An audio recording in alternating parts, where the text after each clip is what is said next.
Hello everyone, in this video we are going to start the discussion of chapter 5, that is arithmetic progressions AP.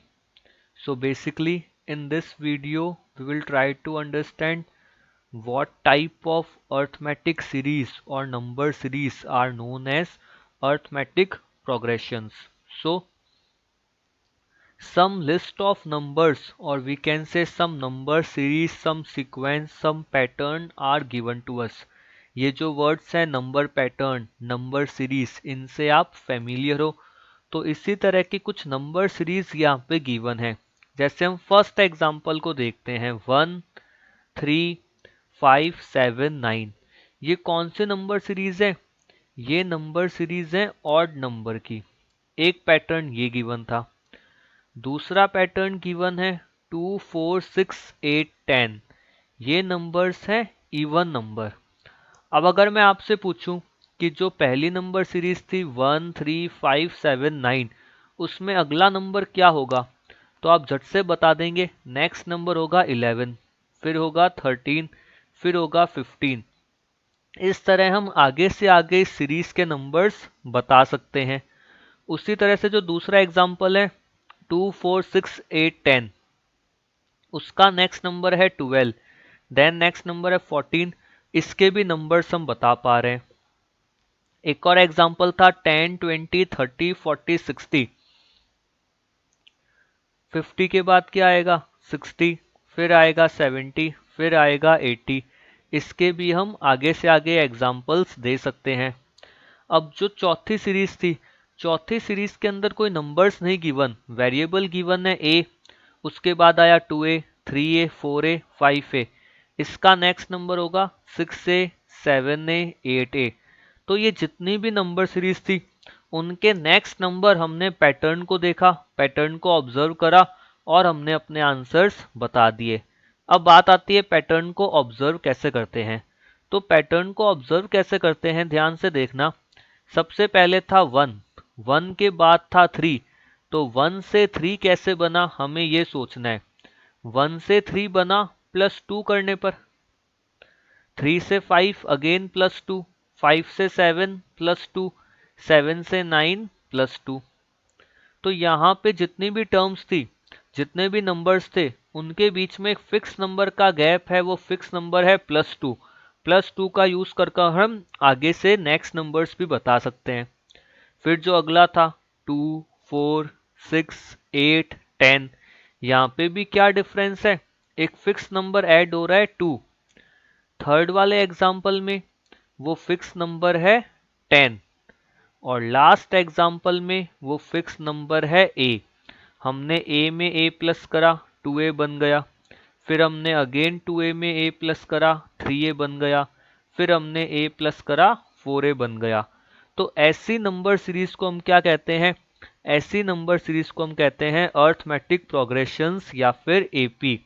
जहां पे आपके पास एक term हो, उसके अंदर आप एक कॉमन डिफरेंस को ऐड करें जिसे हम कहते हैं डी, और आपको अपना सेकंड टर्म मिल जाए। फिर से आप एक बार और डी ऐड करो तो आपको अपना थर्ड टर्म मिलेगा। एक बार और ऐड करो तो आपको अपना फोर्थ टर्म मिलेगा। तो ये हो गई हमारी general form of an AP. A1 A2 A3 A4 and so on. A1 का मतलब है फर्स्ट टर्म, A2 है सेकंड टर्म, तो A2 को हमने लिख दिया A+D। अगर थर्ड टर्म निकालना है तो उसके अंदर हम D को 2 बार प्लस कर देंगे। फोर्थ टर्म निकालना है तो A के अंदर हम D को 3 बार प्लस कर देंगे। तो कौन सी नंबर सीरीज एपी होगी? ऐसी नंबर सीरीज जिनके बीच में एक फिक्स गैप हो, एक फिक्स नंबर प्लस या फिर एक फिक्स नंबर माइनस हो रहा हो। अब जरूरी नहीं कि हमेशा एपी के अंदर एक फिक्स नंबर प्लस हो। काफी सारे एग्जांपल्स ऐसे भी हो सकते हैं जहां पर एक फिक्स नंबर माइनस हो रहा हो।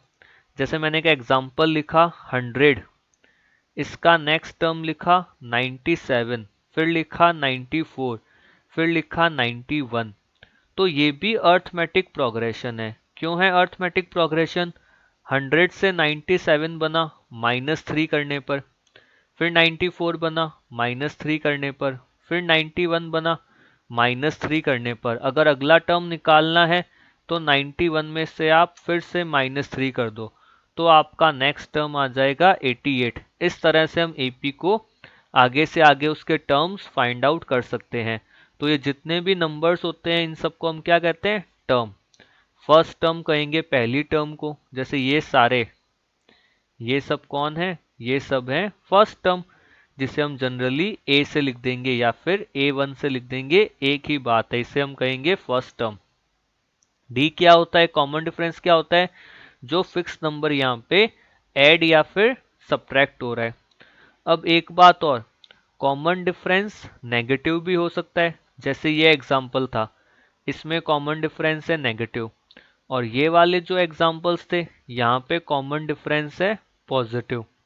मतलब इन एग्जांपल्स में कॉमन डिफरेंस ऐड हो रहा है, एक नंबर प्लस हो रहा है और यहाँ पर एक नंबर माइनस हो रहा है, सब्ट्रैक्ट हो रहा है। तो जहाँ पे भी आपकी अर्थमेटिक प्रोग्रेशन इंक्रीजिंग ऑर्डर में हो, असेंडिंग ऑर्डर में हो, जैसे ये वाले एग्जांपल्स हैं 1 3 5 7 9 2 4 6 8 10, ये सारे एग्जाम्पल हैं इंक्रीजिंग ऑर्डर के। इंक्रीजिंग ऑर्डर मतलब असेंडिंग ऑर्डर। तो जहाँ पे भी एक फिक्स नंबर ऐड हो रहा होगा ना, वहां पे एपी हमेशा इंक्रीजिंग ऑर्डर की होगी।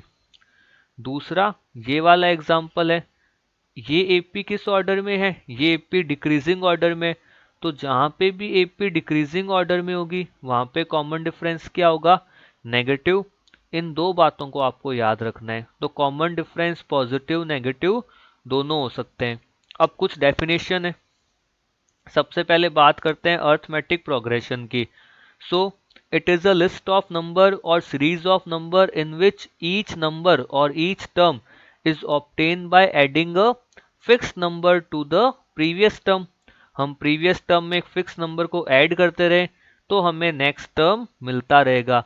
adding के साथ में एक word और add कर देता हूँ, by adding और subtracting a fixed number। या तो वो fixed number add होगा या फिर वो fixed number subtract होगा, तो आपको आगे से आगे terms मिलते रहेंगे। अब जो फिक्स नंबर ऐड होता है उस फिक्स नंबर को हम क्या कहते हैं? This fix number is called the common difference of the AP. उस फिक्स नंबर को हम कहेंगे common difference. Common difference positive हो सकता है, नेगेटिव हो सकता है और जीरो भी हो सकता है। अच्छा, ये बात नहीं है जो हमने अभी तक डिस्कस नहीं करी थी। कॉमन डिफरेंस जीरो भी हो सकता है। कैसे? जैसे एक अर्थमेटिक प्रोग्रेशन है 5 5 5 5 एंड सो ऑन। यहाँ पे कॉमन डिफरेंस क्या है? क्या ऐड हो रहा है? कुछ ऐड नहीं हो रहा। तो ऐसे केसेस में कॉमन डिफरेंस क्या होगा? जीरो। और बिल्कुल ये नंबर सीरीज भी एक एपी है। तो पॉजिटिव एग्जाम्पल हम ले चुके थे, नेगेटिव डी का भी एग्जाम्पल ले चुके थे। ये मैंने एग्जाम्पल दिया जहाँ पे कॉमन डिफरेंस जीरो है। अगर आपको एक सीरीज गिवन है 2,2,2,2, तो अगर आपसे पूछे is this number series an AP, तो आप कहेंगे जी हाँ बिल्कुल, this number series is an AP and here the common difference is zero. तो ऐसे भी केसेस आएंगे जहाँ पे कॉमन डिफरेंस जीरो हो। लास्ट में लिखा हुआ है general form of an AP. पहली टर्म होती है ए, दूसरी टर्म होती है ए प्लस डी, थर्ड टर्म होती है ए plus two D, fourth term होती है ए प्लस थ्री डी। मतलब जो भी टर्म लिखनी है डी का कॉफिशिएंट उससे एक कम कर दो। कोई कह दे कि 10th टर्म लिखो, तो 10th टर्म क्या होगी? ए प्लस 9डी, है ना। ए प्लस 4डी कौन सी टर्म है? 5th टर्म है। ए प्लस 3डी 4th टर्म है। ये बात आपको याद रखनी है। एक और एग्जाम्पल दिया मैंने, ये भी एक नंबर सीरीज है। इसमें कॉमन डिफरेंस क्या है? इसमें कॉमन डिफरेंस है 4। अगर नेक्स्ट टर्म निकालनी हो तो फिर से हम 14 में 4 प्लस कर दें तो ये आ जाएगा 18। इसके बाद जो मैंने अभी आपको एक फॉर्मूला बताया कि A10 की वैल्यू क्या होती है? A plus 9D। वो फॉर्मूला बने कैसे? एक फॉर्मूला है an equals to a plus n minus 1d। ये फॉर्मूला आपको याद रखना है। an का मतलब जो भी टर्म आपसे पूछे, जैसे किसी ने कहा कि 10th टर्म बताओ, अगर ये क्वेश्चन आता है find 10th term, of the given AP. तो 10th टर्म का मतलब n की वैल्यू आ गई 10, यहाँ पे लिखेंगे a प्लस 10 माइनस 1d, तो क्या बचेगा a प्लस 9d। उसी तरह से अगर निकालनी है 37th टर्म तो क्या होगा a प्लस 37 माइनस 1d, तो हम इसे लिख सकते हैं a प्लस 36d। तो ये पैटर्न आपको समझना है। कोई कह दे कि 105th टर्म बताओ तो a प्लस 104d। अगर हमें निकालनी है 200 टर्म तो होगा a प्लस 199d। तो स्टार्टिंग की जो दो एक्सरसाइज हैं 5.1 और 5.2, वो दोनों एक्सरसाइज आपकी सिर्फ और सिर्फ इस फॉर्मूला पे बेस्ड है। तो आपको एक फॉर्मूला याद रखना है an का। an का फॉर्मूला है a plus n minus 1d। an का मतलब है nth टर्म, जो टर्म हम फाइंड आउट करना चाहते हैं। a1 या a का मतलब है फर्स्ट टर्म, n का मतलब है टोटल टर्म्स हैं कितनी, और d का मतलब है कॉमन डिफरेंस। कॉमन डिफरेंस कैसे निकाल सकते हो, किसी भी टर्म में से उसकी प्रीवियस टर्म को माइनस कर दो। जैसे मैं कह सकता हूं a2 माइनस a1, या फिर मैं कह सकता हूं a3 माइनस a2।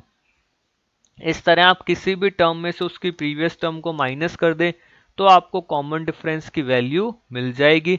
पर generally in most of the question we simply subtract the first term from the second term. तो d की वैल्यू होगी a2 माइनस a1।